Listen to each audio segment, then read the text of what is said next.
안녕하세요. 넓고 얕은 지식의 홀스형입니다. 이번에 다룰 이야기는 전쟁 영웅의 유해 국내 봉환 이야기입니다. 저번 영상에서 미처 다루지 못한 이야기예요. 유엔 총회에서 엄청난 일이 일어났었죠. 대한민국의 대통령은 전 세계의 정상들을 대표해서 기조연설을 하고, 대한민국의 BTS는 전 세계의 청년들을 대표해서 연설을 하고 공연을 했죠. 유엔 총회가 끝나고 문재인 대통령은 하와이로 향했습니다. 그 이유는 6.25 전쟁 전사자 유해가 하와이에 있다는 소식을 접했기 때문이에요. 근데 참 이상하죠. 6.25 전쟁 전사자의 유해가 왜 하와이에 있는 걸까? 이 이야기가 정말 영화 같아요. 북한과 미국은 지금도 유해 발굴 사업을 진행하고 있다고 합니다. 특히 장진호 주변에 미군의 유해가 많이 묻혀 있어요. 여기서 장진호 전투에 대해서 간단하게 설명드릴게요. 6.25 전쟁이 발발하고 북한은 파죽지세로 남쪽을 점령하면서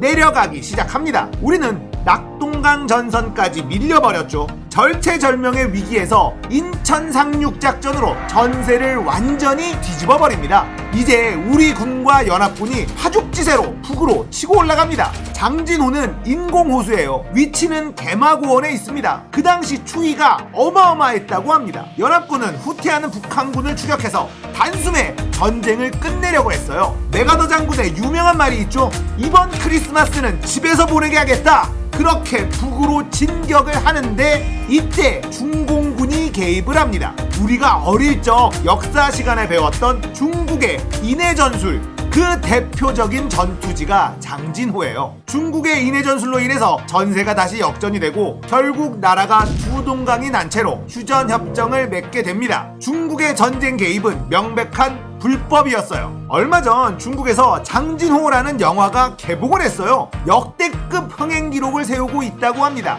중국인들 입장에서는 미국을 상대로 승리를 거둔 아주 의미 있는 전투로 기록되고 있다고 합니다. 한미 원조, 미국에 대항해서 조선을 도왔다. 이걸 상징하는 전투가 장진호 전투예요. 이 영화를 본 중국인들이 거수경례를 하는 사진이 유명하죠. 그런데 오른쪽 사람이 입은 옷은 진격의 거인 조사병단 옷 아닌가요? 저런 옷을 입고 거수경례를 하는 게 참 우습긴 하네요. 중국의 불법 개입으로 인해서 장진호 전투에서 우리 군과 연합군은 엄청난 피해를 입게 됩니다. 그래서 아직도 미국과 북한은 장진호 주변에 미군 유해를 발굴하는 작업을 함께하고 있다고 하네요. 북한은 그곳에서 발굴한 유해를 하와이로 보냈습니다. 그런데 하와이에서 유해를 확인해 보니 조금 이상한 유해 두 구가 발견이 된 거예요. 유골의 DNA를 조사해 보니 이건 미군의 유골이 아니다. 동양인의 유골이다. 그 유해 두 구는 미군에 배속된 카투사로 판명이 된 거예요. 그래서 한국에 있는 DNA 데이터와 대조 작업을 벌인 끝에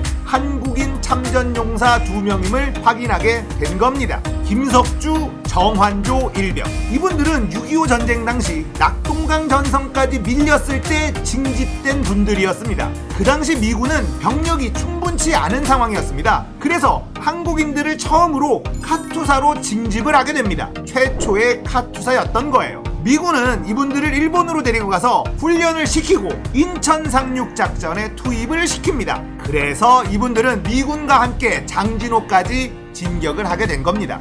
그리고는 장진호 전투에서 전사를 하게 된 것입니다. 이런 말도 안 되는 우여곡절 끝에 두 분의 전쟁 영웅의 유해를 국내로 봉환하게 된 겁니다. 가족들은 유해를 찾을 수 있을 거라고 상상도 못했다고 해요. 거기다 또 하나 영화 같은 일이 있는데요. 이번에 유해 봉환에 동행한 김혜수 소위라는 간호장교 한 명이 있었는데요. 이분이 김석주 일병의 증손녀라고 하네요. 한국전쟁 영웅의 증손녀가 현재 육군 간호장교로 복무하고 있다는 게 더 감동적으로 다가왔습니다. 이런 집안이 정말 뼈대 있는 집안 아닌가요? 국가를 위해 헌신하는 멋진 가문이라는 생각이 듭니다. 나라를 위해 희생하신 분들을 끝까지 책임지는 모습, 이게 나라구나 라는 생각이 듭니다. 유해 봉환 영상 보면서 마무리하겠습니다. 김석주, 정환조 일병, 고국에서 편히 쉬십시오. 여러분 덕분에 저희가 이렇게 잘 살고 있습니다. 진심으로 감사드립니다. 사랑합니다. 대한민국. 수행업무 기자단 여러분 안녕하십니까. 지금 대한민국의 영웅 고 김석주, 정환조 일병 두 분의 영웅께서 공군 1호기에 탑승하셨습니다. 모두 자리에서 일어나 경건한 마음으로 두 영웅을 맞이해 주시기 바랍니다. 부탁하겠습니다. 두 분의 영웅을 모신 공군 1호기는 잠시 후 하와이 히캄 공군기지를 출발하여 9시간 55분께 대한민국 서울공항에 도착할 예정입니다. 감사합니다.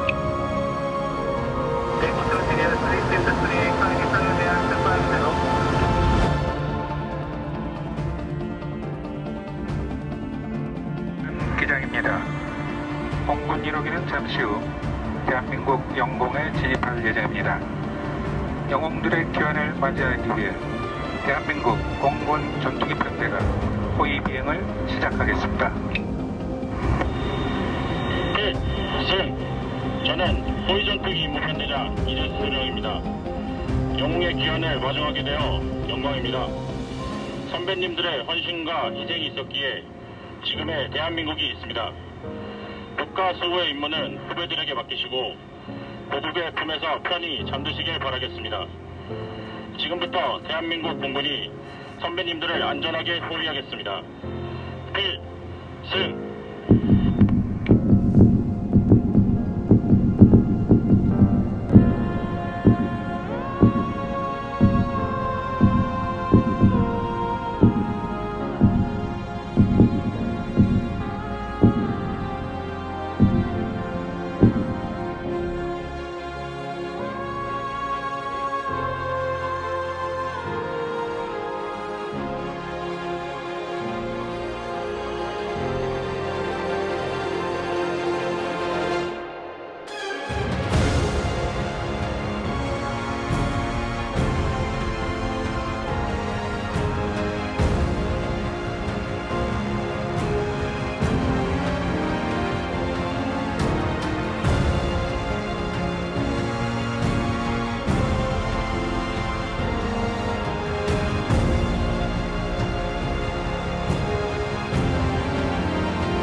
하와이부터 봉환시까지 고인의 유해를 곁에서 지켰습니다. 감회는 어땠습니까? 하와이에서 출발해서 한국에 도착할 때까지 이런 영광스러운 자리에 참여할 수 있어서 일단 감사하다는 말씀 드리고 싶고, 제가 또 할아버지의 증손녀 자격으로 뿐만 아니라 유가족 대표로 자리하게 되어서 더욱 뜻깊은 시간이었던 것 같습니다.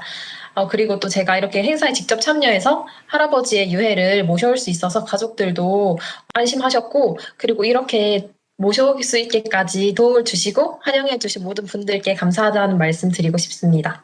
어머니로부터 이제 외 증조부께서 6.25 참전 용사셨다라는 말을 들었습니다. 그리고 지금 현충원에 유해 없이 안장되어 있다는 말을 들었었는데, 일단 저는 할아버지 얼굴도 뵌 적이 없고 언제 어디서 돌아가셨는지도 몰랐는데 일단 항상 6.25 참전 용사의 자손이다라는 생각을 가지고 있었습니다.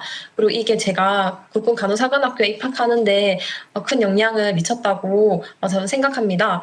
그리고 이제 한국으로 돌아오신 할아버님의 유해를 직접 보고, 그리고 제 손으로 가족들 품으로 모셔올 수 있어서 굉장히 영광되고 보람찬 경험이었다고 생각합니다. 훌륭한 할아버지의 뒤를 이어서 군인이 되었다는 것이 굉장히 자랑스럽고, 할아버지 그리고 가족 국민에게 자랑스러운 군인이 되어서 주어진 본분을 다하고 국가에 충성하는 군인이 되고 싶습니다. 그리고 할아버지께서 그러셨던 것처럼 저도 국가 위기 상황에서 제가 필요한 곳이면 언제든지 달려나갈 수 있는 간호장교가 되고 싶습니다.